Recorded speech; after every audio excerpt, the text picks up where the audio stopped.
The Washington Post has a really interesting story up that's ostensibly designed to shame and wag fingers at the Republican lawmakers who objected to the formal certification of President Biden's uh, presidential victory on January 6th, that obviously led to the storming of the Capitol a short time after. And it's really interesting for a number of reasons. Its intention at the outset is good, which is to obviously draw attention to and shame, basically embarrass these Republican lawmakers who are being punished by their largest benefactors in industry, in private industry, um, and to draw attention to that sort of element of the fallout from their participation in the soft coup, the riot, the failed insurrection, whatever you want to call it, that took place at the Capitol January 6th. So pointing attention to sort of their being cut off from some of their biggest, most influential lobbyists.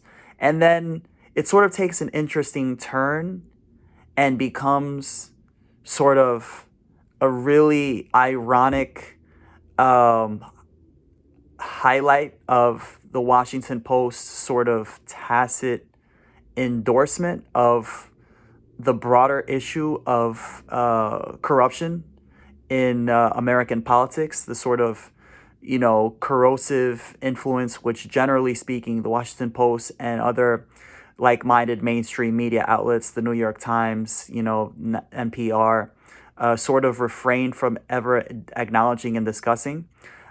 Sort of draws attention to their sort of um, just how sort of cool they are with the grand scheme, the broader problems of the fact that our American democracy is basically beholden, so beholden to these special interests. But first to start, mentions again the name of the article: lawmakers who objected to election results have been cut off from 20 of their 30 biggest corporate PAC donors. U.S. executives continue to grapple with political bloodshed and its ripple effects on the corporate landscape, and then goes on to cite that though there were a total of 147 Republican lawmakers who opposed that formal certification of the presidential election, who've basically been cut off by their largest corporate backers, although not all of them. So, of the 30 biggest corporate backers of the GOP, 20 have suspended some or all donations in response to the Capitol violence. And it's a really interesting who's who of private industry. Really provides some insight into the most influential players in lobbying our government for deregulation and tax cuts, etc. So you see, big telecom is represented here, AT&T among those donors who've threatened to stop corporate PAC contributions. Verizon, Comcast, Charter Communications. There's a lot of defense industry represented here.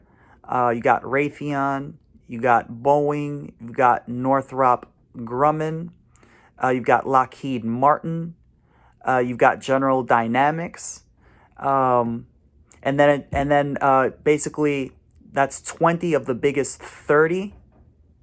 20 of their biggest 30, right? So 10 of them are on the fence, are sort of hedging, sort of indicating like, hey, right now, we have yet to come to any major decisions. We'll let you know if we change our minds, that sort of thing. And the article goes on to very ominously note towards the end that, look, ultimately, sort of, minimizing the impact of this sort of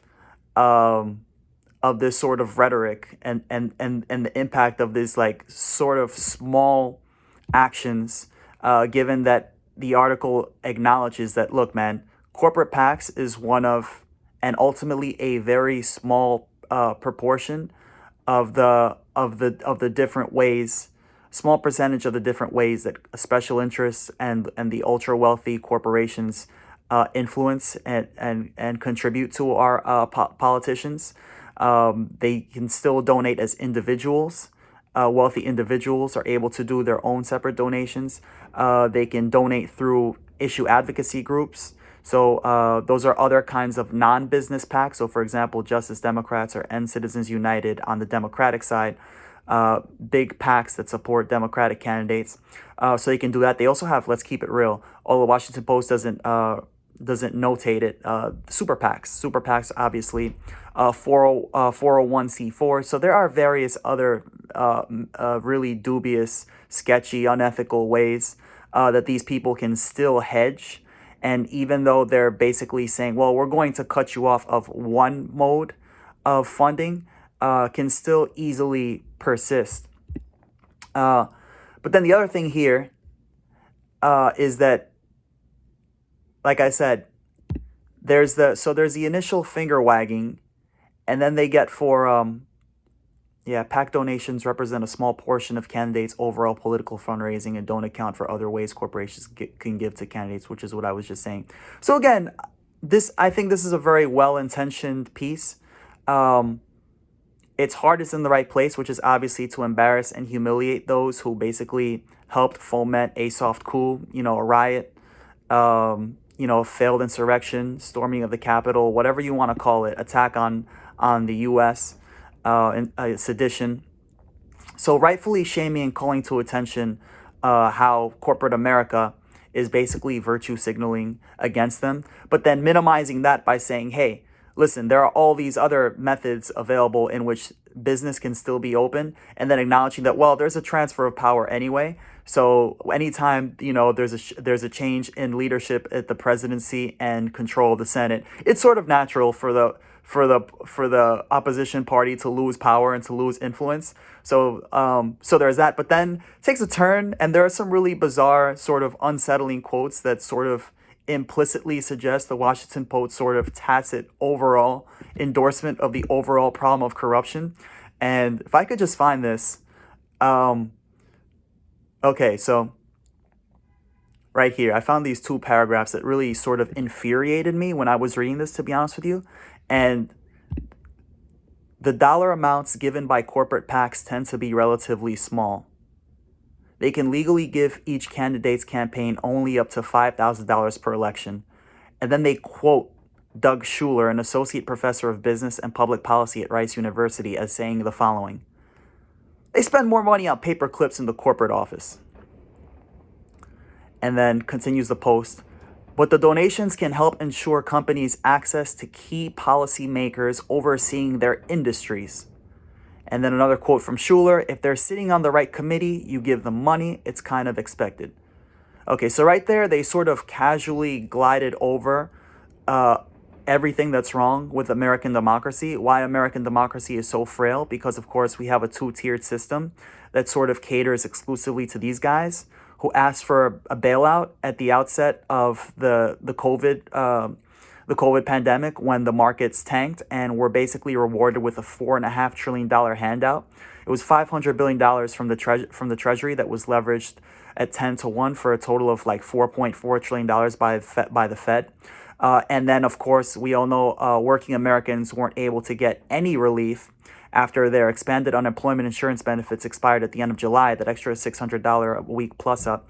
And then basically we're left dangling, teetering on the verge of eviction, going hungry, on the verge of financial ruin, unemployed, not making money for like 6-7 months.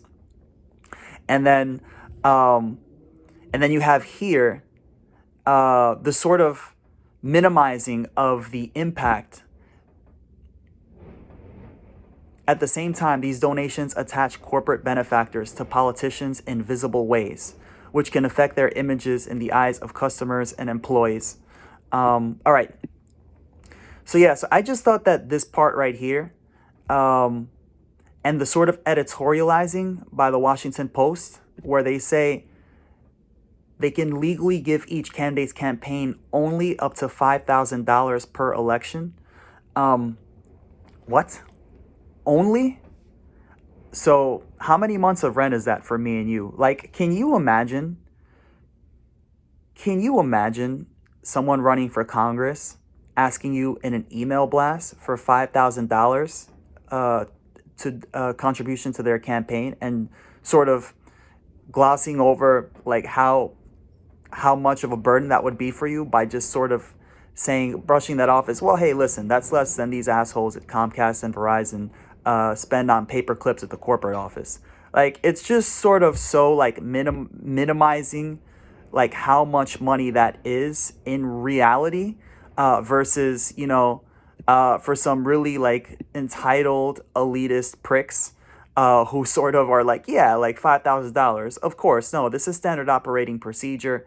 And I just thought that that was really indicative of like the Washington Post was not more sort of perturbed, was not, they didn't react. They didn't grill him on that. They didn't press him. Again, this is a larger money in politics in America story, that's like at the core of this. And they just sort of totally downplayed how much money $5,000, which is the cap allowed for corporate PAC donations, how much that actually is in real dollars for real people. And I was reminded of this article by David Sirota in Jacobin, in which he was talking about the media's role, including the Washington Post, the mainstream media, the New York Times, the Wall Street Journal, etc., their role in basically giving Mitch McConnell, the political cover that he needed to sort of elude the public pressure campaign that was against him during the debate over $2,000 checks in December. McConnell was basically saying, he was quoted as saying, even the liberal Washington Post today is laughing at the political left demanding more huge giveaways. And David Sirota actually does have some quotes in that article from the Washington Post. The Post, which is owned by the world's richest man, Jeff Bezos, argued against the $2,000 checks by saying it is unjust that some rich people might in theory end up benefiting from the proposal. This from the editorial board that still vociferously defends the 2008 Wall Street bailout that financed bonuses for wealthy bank executives who destroyed the global economy. Good analysis there. The Post also borrowed spin from Larry Summers, who was the head of President Obama's National Economic Council, and former Treasury Secretary under Bill Clinton.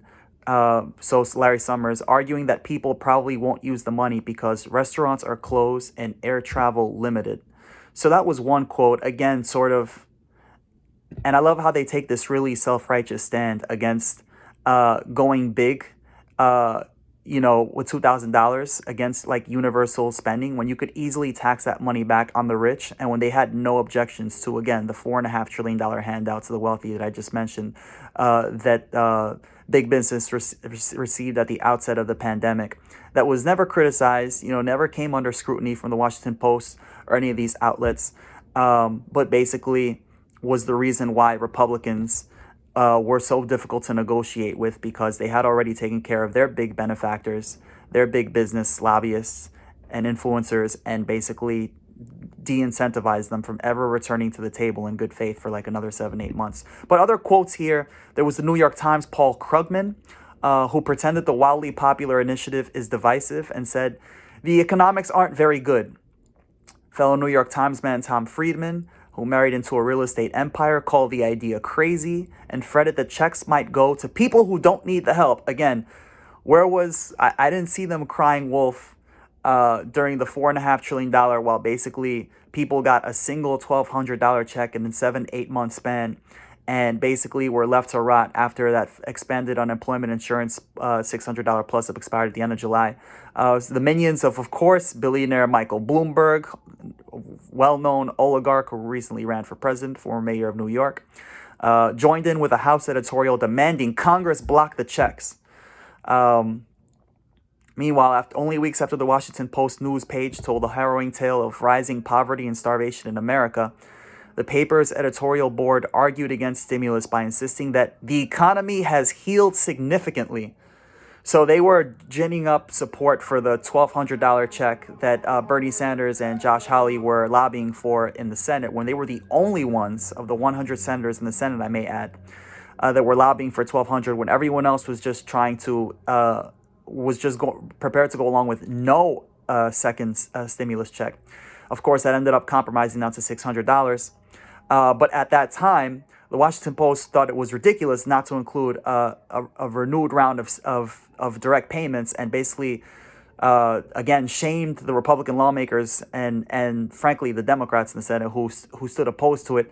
And then when the conversation expanded out from 600 to 2,000, oh no, the economy is healed, everything is back on track, and then we get all this moral preening and crying about I don't know, personal responsibility, the American dream, and some such nonsense. So there's sort of a lack of self-awareness here from the Washington Post as they zoom in on the specific cases of these Republican Senate lawmakers who were shamed and lost some access. Those who were in the Senate, there were 7 senators: Ted Cruz, Josh Hawley, Cindy Hyde-Smith, John Neely Kennedy, Cynthia Lummis, Roger Marshall, Rick Scott, Tommy Tuberville. So, shaming these senators rightfully for their role in their complicity in, again, inciting a mob to storm the Capitol in an effort to basically kill some Democratic lawmakers and Vice President Pence, hang Pence, kill Speaker Pelosi, whatever. And then just sort of rightfully drawing attention to their role, in addition to the in the House, the other objectors, of which there were over 100. And then sort of missing the bigger, sort of losing the bigger lead, burying the lead of, wait a second, hold on, what? So these people get $5,000 from corporate PACs in addition to all these other different channels of influence, of credit lines from all these really influential titans of industry and telecom and the defense industry. And it's like, maybe that has something to do with why the military just got a record $700 billion authorization deal for funding that overwhelmingly goes to benefit a lot of these same benefactors at Raytheon and Boeing. You might want to look into what that relationship is, and why the military got in 2017, $730 or $40 billion in additional funding for the next 10 years, $70 billion a year for the next 10 years, and why, we're out here debating, having a conversation about why working class Americans who don't have similar influence, who can't afford $5,000 because that's several months worth of rent, don't curry the same influence, and then don't get the same golden parachute in the way of basic monthly payments, direct stimulus payments. Should be $2,000 checks a month, right? $600 a month, expand the unemployment benefits, right? Obviously, keep people from going hungry, keep people tied to their jobs, keep businesses afloat. And no, instead we're out here crying about capitalism and having a debate about capitalism and freedom and personal responsibility and the American dream and all this nonsense, talking points from conservatives who push back on taking care of American citizens. And so again, larger story about corruption here that sort of gets buried in this really granular effort to shame these Republican lawmakers, but with wording that's actually kind of absurd. That inclusion of the word "only" by the Times to imply that, well, it's only $5,000 that these corporate PACs can give. In addition to platforming this lunatic, this like deranged elitist who's basically trying to be like, oh yeah, no, wait, this is a drop in the bucket. What? This is less than paper clips. Again, can you imagine a politician running for Congress asking you for multiple months worth of rent in an email and justifying it by pointing out to how little that is compared to how much some asshole at General Dynamics or Home Depot spends on paper clips for the corporate office? Just weird that the Washington Post would sort of glide over that so casually. So I thought that was kind of funny. A bit of a indicator of lack of self-awareness in the Washington Post sort of tacit consent of the whole deal of American corruption and the sort of death of American democracy. But is what it is.